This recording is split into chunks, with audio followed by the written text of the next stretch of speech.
Hey, it's Arrow, and this is Vocal Defrag. We're not on the path yet, out there on that transition walk. A transition walk is understanding and studying the transitions that we each go through on a daily basis. Your mindset, your mood swings, your happiness, your depression, your questions in life. That's what a defrag is. It gives you an opportunity to be with the universe. Now, the subject today is going to be pretty heavy. I'm not out there yet, but we will be. I've got to get my God on first. I've got to study the Word of God, and then we'll get out there. But this is what came to me at 7:55 this morning. What are we in this moment is nothing more than space taken.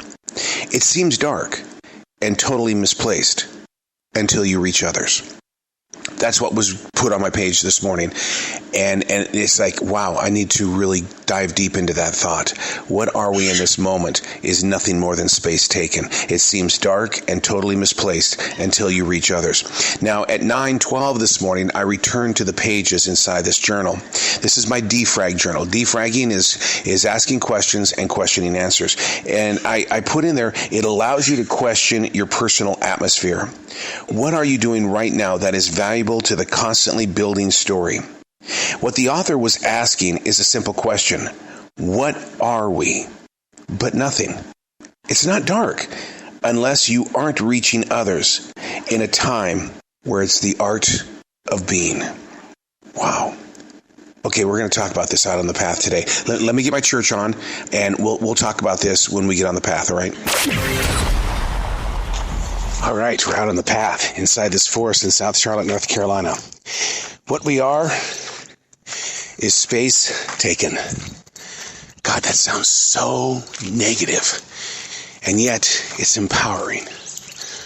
What we are is space taken. I think it was given to me because what we are is an opportunity to make a difference, to step through, to become part of, to develop a relationship, and to weed off what is weighing us down.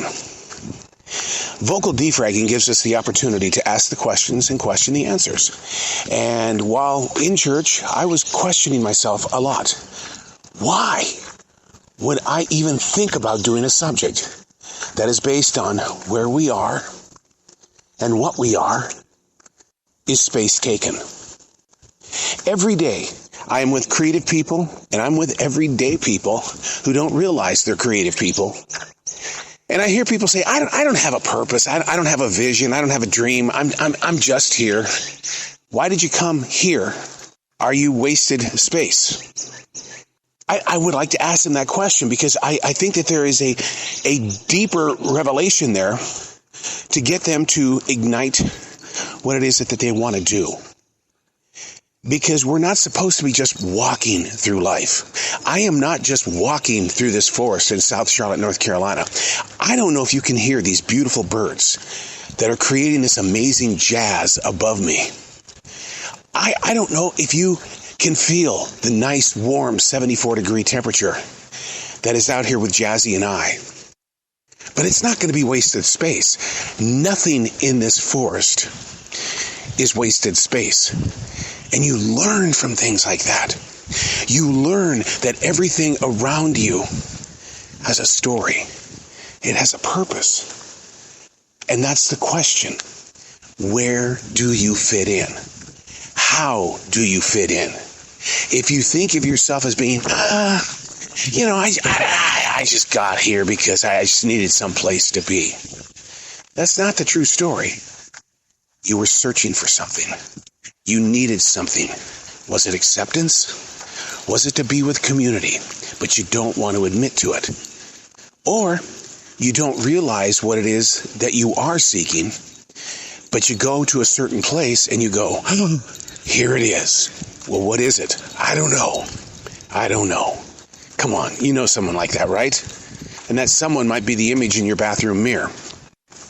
But where we are and what we are is taking up space. What are you going to do with your space? Do you think it's easy for me to sit down and host as many podcasts as I do? A lot of people don't know my true story, my testimony. I just wanted to reach people. That's all I ever wanted to do in my 43 years of broadcasting. to reach people. Not to read liner cards, not to sit there and promote a radio station giving away money to one person while 999,000 losers sat on the other end going, I guess I'm just a loser. Taking up space. Those that play the lottery, what are they really trying to do? So many of them say, I just want to win. How much do you want to win? I don't want to win at all. I just want to win something. You're taking up space. You're filling up the space that you have with ambitions that you may never reach. So the question is, what are you reaching for? Is it physically achievable?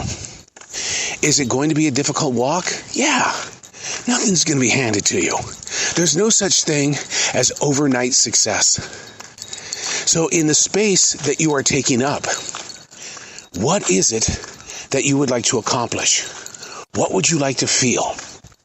What would you like to celebrate? What would you like to set aside? Oh God, that's a big one. My wife and I are on this journey right now. We're doing the Swedish Death cleaning. The Swedish Death cleaning is, we're asking members of our family, if we pass today, would you want this? And if the answer is no, you get rid of it. We are so into the Swedish Death cleaning that we have it on our Google Calendar. What day we're doing it and what time we're doing it. The reason being is because we're trying to take up our space and whittle it down to not taking up too much space. But you've got to be able to do that mentally, spiritually, and physically as well. You've got to decide how much space do you really require? And what are you going to do with it? Are you involved with the community? Would you like to be involved with those that are in need? Or, it doesn't even have to go there. Would you like to be involved with people who are involved with other people who are involved with other people? And the outreach is that a victory? It doesn't have to be searching for somebody who's always in need. I learned that lesson. A man of homelessness. I was giving him something. He looked at me and said, I don't need that. I don't need it. I'm happy where I am. I am here by choice. I'm off the grid. I'm living the life that I always wanted to live. And it's not with the weight of someone telling me what to do. So I don't want to receive what it is that you're trying to give.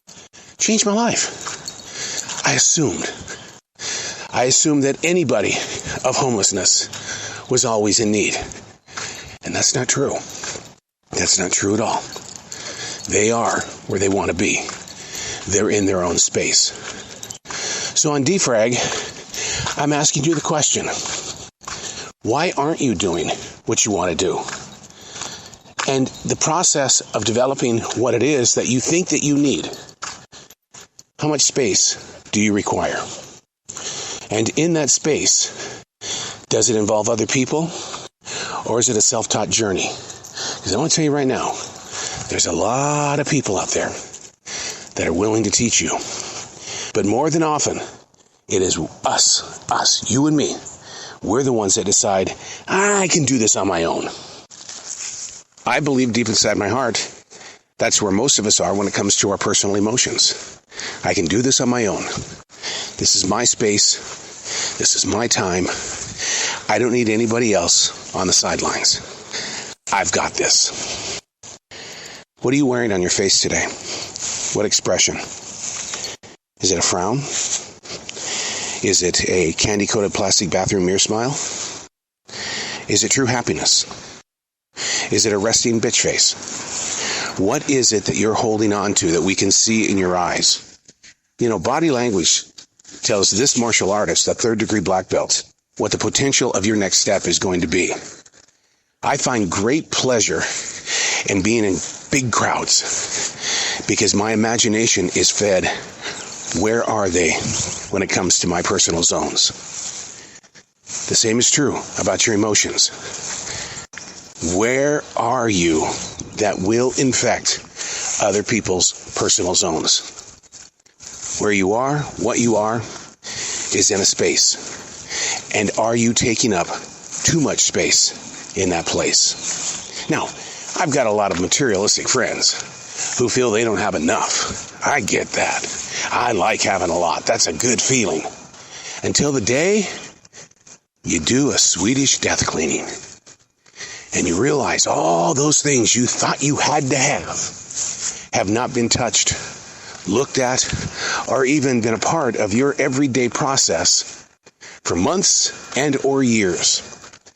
This week we're going underneath my house. Our house is built over a hill. Our crawl space is not a crawl space. It could be a living quarters for somebody. It's 12 feet high. There's a lot of stuff down there that I haven't been a part of for 30 frickin' years. It's been sitting down there, taking up space. Where you are, what you are, is taking up space. And it is. But it's going away this week during our Swedish death cleaning. Do I know what it is? No. It's in bags. Bags. There are 2 doll houses down there that my daughter had when she was a child. I asked her, if I die today, would you want them? Yes! Yes! Please! I totally forgot that was a part of my childhood. See? You have a lot of valuable things in your life. But is it valuable to others? I think the same is true with the words that you share. The thoughts that you set free. Is that you've got a lot of space that's been taken up and you feel like there's no room for any more. And I gotta ask you, why? Asking the questions, questioning the answers. It's called vocal defragging. If your computer was all screwed up and moving kind of slow, the first thing you would do is get in there and clean up the junk. But we don't do that with our mind, body, and soul. We just happen to show up every day and wander through a world where we're taking up space. I've struggled with this all day. I did not want to talk about it because it seems so ugly and so cruel to say, hey, you're taking up space. And your space is screwing up my space. So what do you want to do about it? Ask questions. Question the answers. Get to know why, when, where, how. Listen to your inner core. Build up a relationship with that self you are. And do a mental Swedish death cleaning. The physical one is pretty emotional. I'm going to tell you that right now. We first jumped into it during the lockdown in 2020. That was the first level. That means we got rid of the stuff that we really didn't need. Well, we're now at the level where it's getting personal. There's going to be some stuff that's going to go to that dump that is still very, very powerful in my mind, body, and soul. But it's got to go. Because nobody beyond me wants it. Whew. I'm taking up too much space. Admitting it is the first step of a brand new beginning. I'm Errol, and that's Vocal Defrag.